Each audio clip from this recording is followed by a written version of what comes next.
Miss হবে না আপনার পছন্দের টিভি শো। দেখুন জি5 অ্যাপে একদম ফ্রি। আমি ওরকম মানুষই নই। আমি সত্যিই জানি না আমার সঙ্গে এগুলো কখন কিভাবে ঘটেছে। ধর্মমাতা, কাঠগড়ায় যে মানুষটি দাঁড়িয়ে রয়েছেন সেই গিরিধারী সিং এর বিরুদ্ধে 15টা কিডন্যাপিং এবং ডাকাতিতে সরাসরি যুক্ত থাকার অভিযোগ রয়েছে। এই গিরিধারী সিং আসলে একজন দাগি আসামি। এরকম একজন অপরাধীর বাইরে থাকাটা কখনোই সাধারণ মানুষের জন্য সেফ নয় my lord. Objection, Your Honor. Objection sustained. Thank you, Your Honor. My Lord, যে মানুষটাকে এখানে বারবার গিরিধারী সিং বলে চিহ্নিত করা হচ্ছে সে আসলে গিরিধারী সিং নয়। এই কেসের অভিযুক্ত গিরিধারী সিং হলেও কাঠগড়া এনে দাঁড় করানো হয়েছে সৃজন দত্তকে। এটা কেন হবে আপনি বলুন? অভিযুক্ত একজন, অথচ কাঠগড়ায় দাঁড়িয়ে সম্পূর্ণ অন্য একজন মানুষ। অবজেকশন মিলর, আমি আমার বিপক্ষের বন্ধুর কথাটা ঠিক বুঝলাম না। কারণ এখানে অভিযুক্ত নিজের পরিচয় গোপন করছেন। আসলে দুজনেই এক মানুষ মিলর। ধর্মাবতার, দয়া করে আমাকে আমার কথাটা শেষ করতে দেয়া হোক। পিপি, আগে ওনাকে শেষ করতে দিন। Thank you, your honour. My lord, কাঠগড়ায় দাঁড়িয়ে থাকা মানুষটার গত 20 বছরের কথা কিছুই মনে নেই। তাকে গিরিধারী হিসেবে দাগিয়ে দেওয়াটা হয়তো খুব সহজ, কিন্তু সেটা কি এই মানুষটার প্রতি অবিচার হয়ে যায় না মাই লর্ড? রাইট, একদম ঠিক পয়েন্টটা ধরেছেন উনি। বাবা একবার ছাড়া পেয়ে যাক ব্যাস। মাই লর্ড, যে মানুষটার কোনো অস্তিত্বই নেই তার দায় কেন সৃজন দত্ত নেবে? সৃজন দত্তই গিরিধারী সিং তাই। মিলর্ড, এটা আমার কথা না। ওর দলের প্রত্যেকেই ওকে গিরিধারী সিং হিসেবেই আইডেন্টিফাই করেছে। তাদের লিখিত জবানবন্দি ইন্সপেক্টর অভিষেক রয় নিয়েছেন এবং সেটা আপনার কাছে পেশও করা হয়েছে। আমি সেটারই ক্রস চেকের জন্য ইন্সপেক্টর অভিষেক রয়কে কাঠগড়ায় ডাকতে চাই। Permission granted.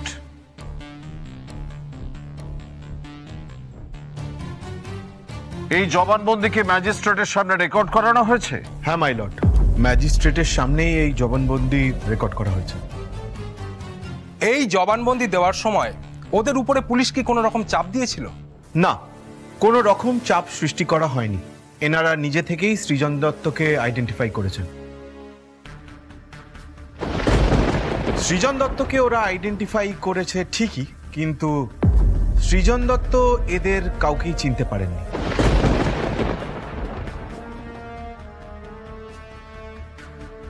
সেটা বড় কথা নয়। অপরাধ করার পরে অনেকে অনেক কিছুই ভুলে যায়। কিন্তু আপনি এতটা কি করে শিওর হচ্ছেন যে এই মানুষটা সৃজন দত্তই, ডাকাত গিরিধারী সিং নন? আইনের পাঠ আমি যতদূর যা পড়েছি তার থেকে জানি যে যতক্ষণ না কাউকে দোষী সাব্যস্ত করা হচ্ছে ততক্ষণ তাকে ক্রিমিনাল বলে আইডেন্টিফাই করা যায় না। সেই জন্যই ওনাকে আমি সৃজন দত্ত বলেই সম্বোধন করছি।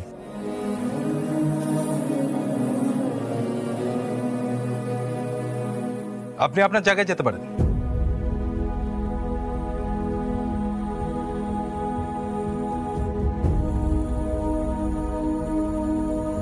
মিলর্ড, আমি বারে বারে একই পয়েন্ট হাইলাইট করতে চাইব, যে মানুষটাকে বাকি ডাকাতরা আইডেন্টিফাই করেছে সে অন্য একজন মানুষ।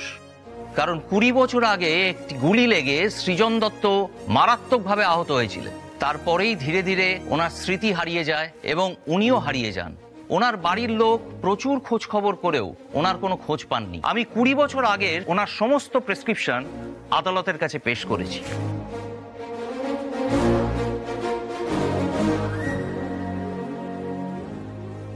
কুড়ি বছর আগের প্রেসক্রিপশন থেকে আমি কি করব বলুন তো?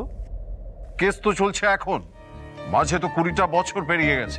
এক্স্যাক্টলি এই 20 বছরেই সমস্ত স্মৃতি ভুলে সৃজন দত্ত ধীরে ধীরে গিরিধারী সিং হয়ে উঠেছিলেন। তাকে কে কিভাবে ইউজ করে কি বানিয়ে দিয়েছে সেটা এই মানুষটা কিভাবে জানবে বলুন? ভদ্রলোক সব রকম ভাবে চেষ্টা করছেন সৃজনকে বাঁচানোর। এবার দেখা যাক কি হয়। অপরাধী তো অপরাধের কথা ভুলে যেতে পারেই মিলন, কিন্তু কোর্ট তো তা ভুলতে পারে না। এটা তো ঠিক যে অপরাধটা আসলেই ঘটেছিল এবং সেটা ঘটিয়েছিলেন এই মানুষটাই।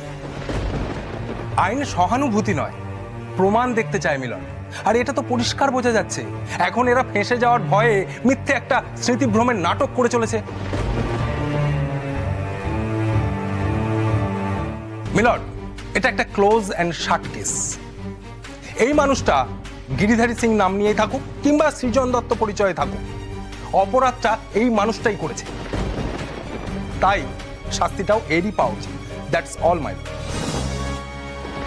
এক মিনিট ধর্মাবতার, বিশ্বাস করুন আমি এসব কিচ্ছু করিনি। আমি এসব কিচ্ছু জানি না, আমার কিছু মনে নেই। পর্ণা, কিছু বলো না। আচ্ছা ধর্মাবতার, সবাই যা বলছে সেটা যদি ঘটেও থাকে তাহলে নিশ্চয়ই আমার মনে থাকবে। আমার তো মনে নেই কিছু। আর আমি এই ধরনের অপরাধের সঙ্গে কোনোভাবে যুক্ত নই। আমি সজ্ঞানে এরকম কোনো অপরাধ করিনি। কিন্তু প্রমাণ তো বলছে আপনিই করেছেন। সে সজ্ঞানে করুন আর অজ্ঞানে করুন, আইন তো আপনাকেই শাস্তি দেবে। মা, এবার কি হবে? বাবাকে গিরিধারী সিং হিসেবে চিহ্নিত হবে? সব দিক বিচার করে আমি ধর্মাবতার, আমায় ক্ষমা করবেন, আমি এইভাবে আদালতের কাজে বাধা দিচ্ছি বলে। আসলে আমি আদালতকে কিছু বলতে চাই। বলুন, কি বলতে চান? ধর্মাবতার, আপনার কাছে আমার একটাই অনুরোধ, আপনি দয়া করে আমাদেরকে আরেকটা সুযোগ দিন। ওই যে মানুষটা কাঠগোড়ায় দাঁড়িয়ে রয়েছে, আমি সেই মানুষটার স্ত্রী আলোকপর্ণা দত্ত। আমি দীর্ঘদিন সংসার করেছি এই মানুষটার সঙ্গে, তাই আমি আপনাকে বলতে পারি যে উনি আমার স্বামী, উনি নির্দোষ। Objection milord. পিপি, আপনি ওনাকে শেষ করতে দিন, তারপর যা আপনার প্রশ্ন আছে আপনি করবেন। ধর্মাবতার, ধন্যবাদ।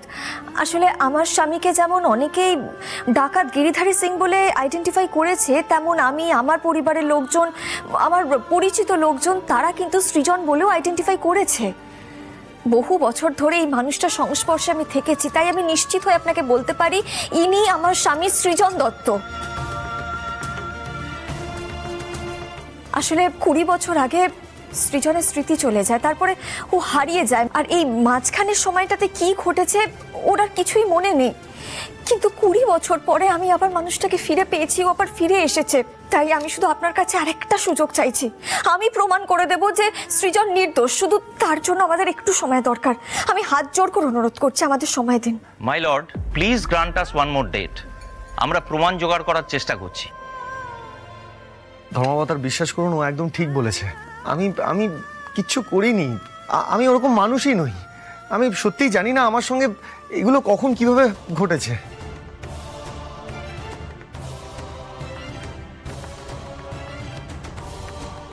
সেটাই বলছি, বলুন তো, এখানে এটা তো করাতে হবে, সেটাই। Order, order! চুপ করে বসুন, আপনারা শান্ত হন। সমস্ত পরিস্থিতি এবং প্রমাণ দেখার পরে আদালতের মনে হয়েছে যে ঘটনাটা খুবই সেনসিটিভ। আর সৃজন দত্তের পরিবারের লোক যখন সমস্ত প্রমাণ জোগাড় করে আনবেন বলছেন, তখন ওনাদের একটা সুযোগ দেওয়া হোক। জি5 ডাউনলোড করুন আর সব এপিসোড দেখুন একদম ফ্রি।